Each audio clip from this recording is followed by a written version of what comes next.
Assalamualaikum warahmatullahi wabarakatuh. Selamat pagi. Salam prinsip, salam presisi. Berjumpa lagi dengan kami di podcast SPPK Talk, ya kan? Selamat datang di podcast kami di mana kami membahas berbagai peristiwa yang melibatkan aspek investigasi. Kali ini kita akan kedatangan narasumber yang sangat profesional dari investigasi dari Puslapor dan Pusdokes Polri. Ya, kali ini kami ditemani oleh co-host kami, yaitu silakan. Halo semuanya, perkenalkan saya Nika Dera Piga Dewi, Serdik SPPK 1 tahun 2024. Dan untuk kegiatan hari ini kita akan melaksanakan podcast SPPK Talk. Hari ini kita akan membahas sebuah peristiwa yang tragis yang baru saja terjadi, yaitu kebakaran ruko 5 lantai di kawasan Mampang Perapatan, sebuah insiden yang tidak hanya menelan kerugian materi tetapi juga mengancam nyawa dan keselamatan banyak orang. Ini kejadiannya kalau nggak salah di Jakarta ya, Mbak Dewi ya? Iya. Ya, jadi ini kejadiannya beberapa waktu lalu di Jakarta. Kemudian ini kejadiannya di daerah Mampang Perapatan, ya kan, mengakibatkan korban jiwa. Jadi kali ini kita akan membahas tentang kebakaran ruko di Mampang Perapatan. Mungkin saya belum memperkenalkan diri. Perkenalkan diri, nama saya Zulfa Isnianto. Saya juga peserta didik dari SPPK Polri tahun anggaran 2024. Kalau boleh saya memberikan sebuah pantun, api menyala tinggi di malam sunyi, pemadam berjuang dengan sepenuh hati. Dokes dan forensik hadir di sini, mengupas tuntas tragedi yang terjadi. Ya, terima kasih. Untuk mempersingkat waktu, kami akan kedatangan 2 orang narasumber yang sangat profesional. Pertama adalah narasumber dari Pusdokes Polri, silakan Dr. Sigit. Ya, selamat pagi para pemirsa. Perkenalkan, nama saya Dr. Sigit Rismojati dari Pusdokes Polri. Pada kesempatan ini terima kasih sudah diundang oleh host untuk acara kegiatan dalam rangka SPPK Talk. Terima kasih. Ya. Kali ini kita kedatangan tamu juga, seorang dokter dari Puslapor Mabes Polri. Silakan, Bang Ungkap. Terima kasih. Saya Serdik Dr. Ungkap Sihaan dari Puslapor Bareskrim Polri. Jabatan terakhir Wakabit Lapor Polda Sumut. Jadi kita ngebahas tentang ada suatu kejadian ini, kebakaran ini.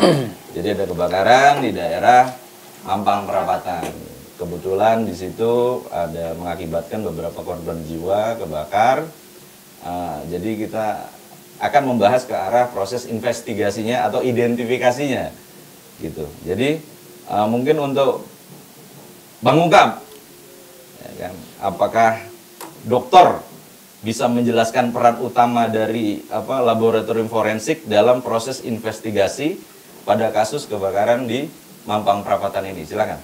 Terima kasih. Jadi tugas daripada Puslapor itu adalah untuk membantu penyidikan, untuk membuat terang suatu tindak pidana, di mana Puslapor itu berada di bawah Bareskrim Polri. Dalam pekerjaannya, dalam tugasnya sehari-hari, Puslapor itu ada 5 bidang. Bidang yang pertama balistik metalurgi, kemudian yang kedua narkoba forensik, kemudian yang ketiga dokuvalfor, kemudian yang keempat kimbiofor, kemudian yang kelima fisika komputer forensik. Jadi bidang fisika komputer forensik inilah yang akan menangani proses pemeriksaan TKP kebakaran, di mana tugasnya adalah untuk mencari barang bukti yang terkait dengan kebakaran tersebut. Nah, terus kira-kira butuh barang bukti apa aja itu, Bang, untuk mengungkap masalah kebakaran ini?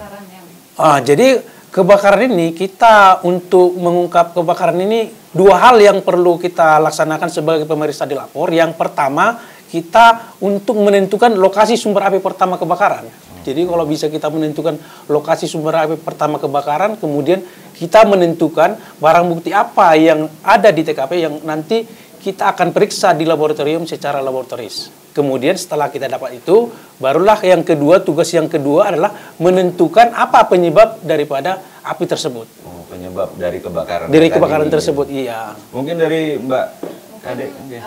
Secara jenis bukti yang dicari tim forensik dengan kejadian kebakaran itu? Jadi penyebab kebakaran itu ada 5 kebakaran itu disebabkan. Yang pertama bisa namanya open flame. Open flame itu api terbuka. Api terbuka itu contohnya seperti lilin, merokok, kemudian obat nyamuk dan lain-lain. Itu api terbuka. Kemudian yang kedua dari listrik. Dari listrik itu bisa korslet atau hubungan longgar.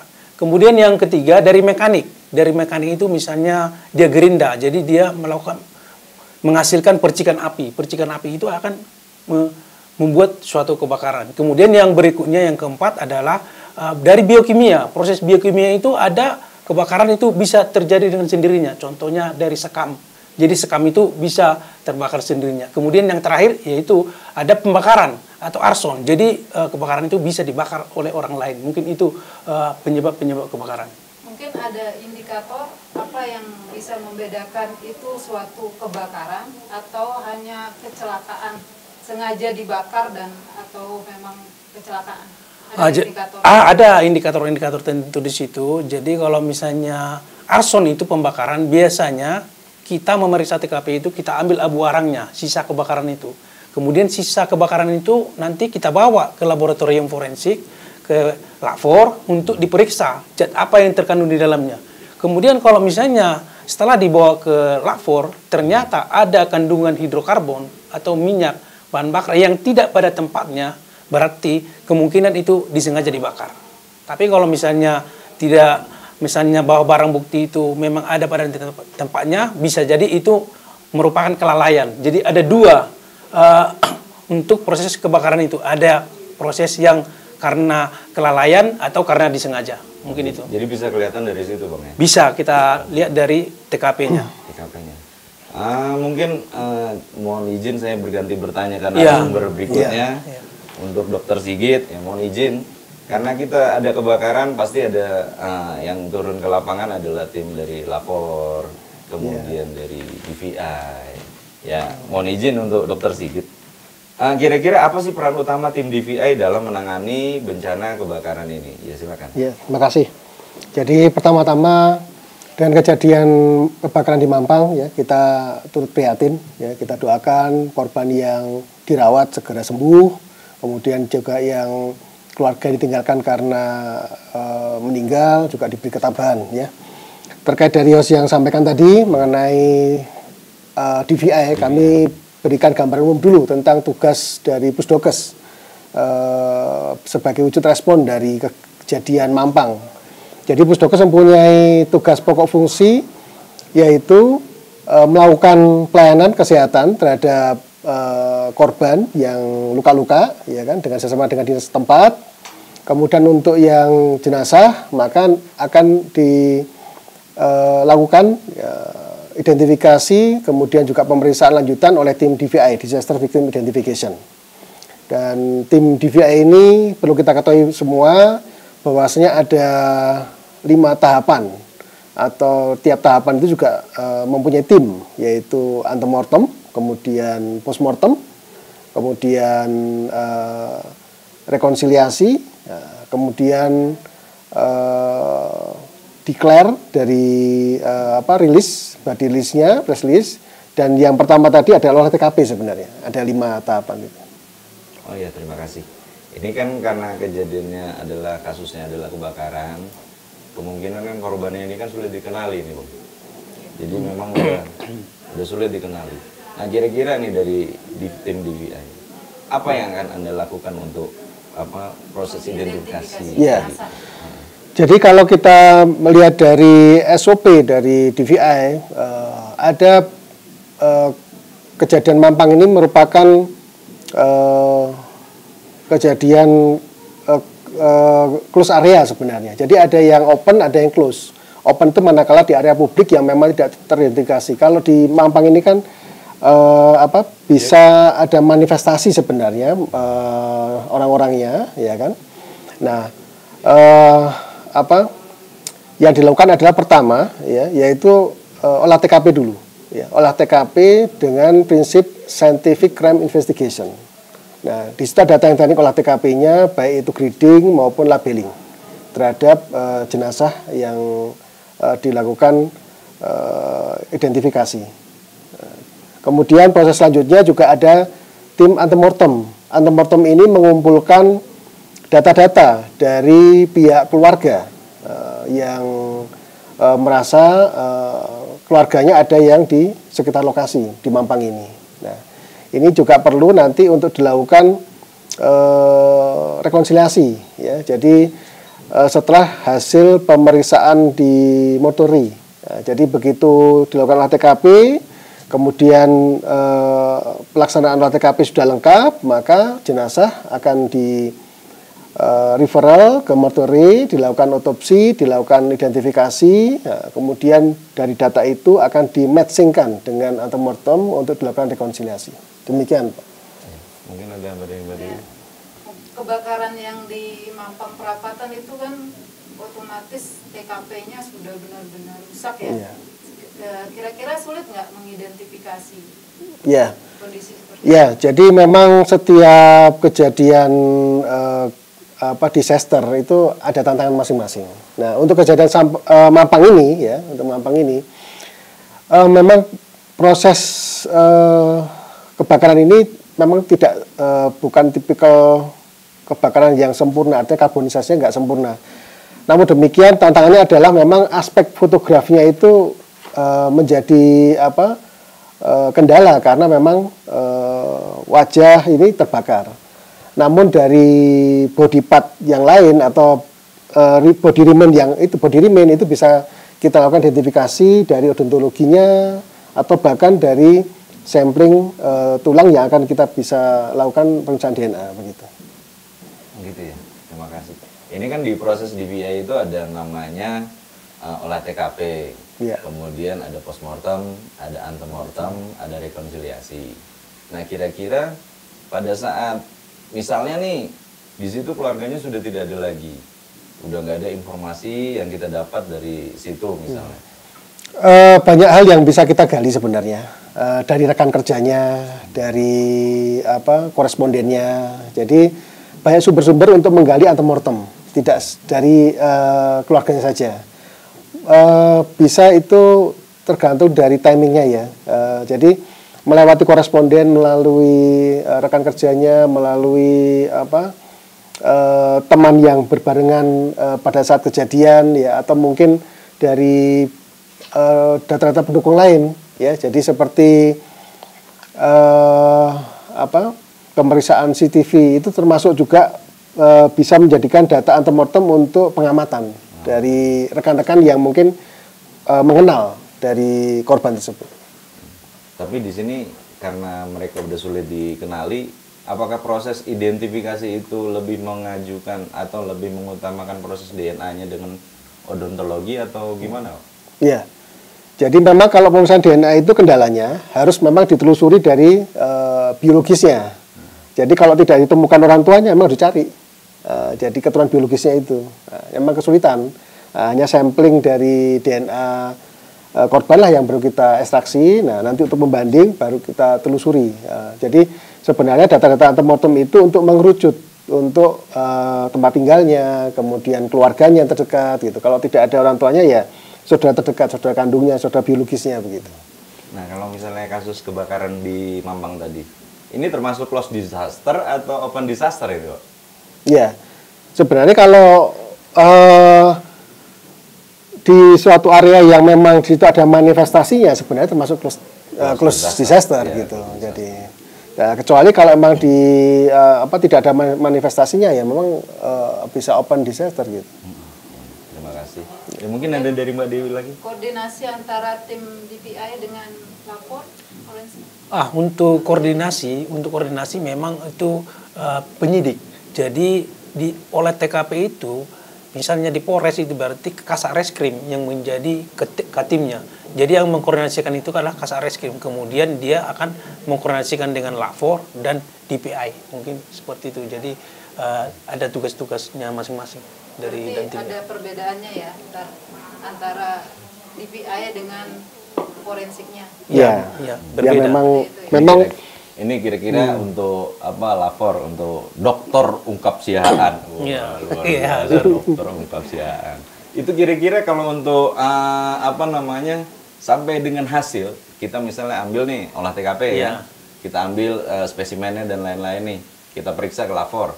Nah terus kira-kira berapa lama sih? Karena kan pemirsa juga pasti kan nunggu katanya. Ini sebenarnya kebakarannya karena apa? Karena dia tidak terungkap, makanya Bang Ungkap harus mengungkapkan. Iya. Jadi terima kasih. Jadi kemarin sebelum kita datang ke sini, memang kita tidak langsung ke TKP kan, karena memang orang lain. Jadi kita koordinasi dengan pemeriksa yang olah TKP kemarin itu bahwa mereka sudah ada titik terang untuk dibawa ke lapor. Jadi untuk hasilnya dari TKP sampai pemeriksaan itu 2 minggu. 2 minggu. Dari mulai kita ngambil. Iya, dari mulai ngambil barang bukti di TKP, kemudian dibawa ke lapor 2 minggu. 2 minggu. Nah, kita sampaikan bahwa memang pemeriksaan hasilnya 2 minggu. Setelah 2 minggu, hasilnya berupa berita acara pemeriksaan, nanti kita sampaikan ke penyidik. Oh gitu. Iya, karena itu kan pro justisia, nggak bisa kita sampaikan di sini. Oh gitu ya. Iya. Iya. Jadi nggak boleh tahu lah orang-orang ini ya. Iya, karena prosesnya penyidikan. Iya, gitu masih ya. proses penyidikan. Jadi kita sampaikan nanti BAP-nya itu ke penyidik, ke Kasareskrim. Oh iya. Karena itu materi penyidikan. Iya, pro justisia. Sama untuk misalnya untuk Dokter Sigit nih, misalnya pada saat kita proses identifikasi nih, biasanya itu berapa lama sih? Kan kita udah nemuin nih. Ya kan? Menemuin apa namanya tadi yang dibilang sampelnya lah kita anggap. Nah, itu dari mulai kita ngambil, kita bawa ke rumah sakit, masuk ke apa postmortem, nah kemudian kita langsung rilis, itu kira-kira berapa lama itu? Iya. Jadi sebenarnya patokannya itu bukan timingnya sebenarnya. Yang timingnya itu biasanya pemeriksaan DNA, karena terkait dengan proses untuk ekstraksi, kemudian tentang profiling DNA-nya. Patokannya adalah seberapa lengkap data korban yang ada. Contoh, misalnya medical record. Medical record itu baik dari ronsennya, kemudian dari medical record odontologinya atau odontogramnya. Semakin cepat ditemukan data-data itu, atau memang korban atau jenazah ini memang sebelumnya itu ada data pembanding antemortem, gitu kan? Nah, itu lebih cepat. Nah, untuk DNA sendiri sebenarnya, untuk mulai dari sampling, ekstraksi, dan profiling DNA itu biasanya paling cepat 3 hari dan biasanya bisa juga sampai 2 mingguan. Nah, ini kan masalah tadi kan, ini harus ada pembanding. Nah, pertanyaan saya simpel. Gimana kalau misalnya dari sampel tadi kita bawa ke lab DNA? Nah, pembandingnya ini nggak ada nih. Nah, itu teridentifikasi apa enggak? Atau gimana caranya? Mungkin Dokter Sigit. Iya. Jadi memang ada beberapa case jenazah itu tidak bisa kita teridentifikasi sesuai dengan harapan kita, sehingga itu menjadi suatu residu. Tapi bukan berarti kita juga residu itu akan didiamkan, tapi tetap proses investigasi tetap berlanjut sampai menemukan dari pembanding tadi. Oke, terima kasih. Mungkin ada pertanyaan lanjut dari Mbak Kadek? Mungkin dalam menangani kasus kebakaran bukan sekali ini saja ya, mungkin sudah sering. Kira-kira tantangan apa yang dihadapi? Ya, kasus-kasus seperti ini? memang kebakaran itu ada juga yang memang kebakaran hampir sempurna, seperti kebakaran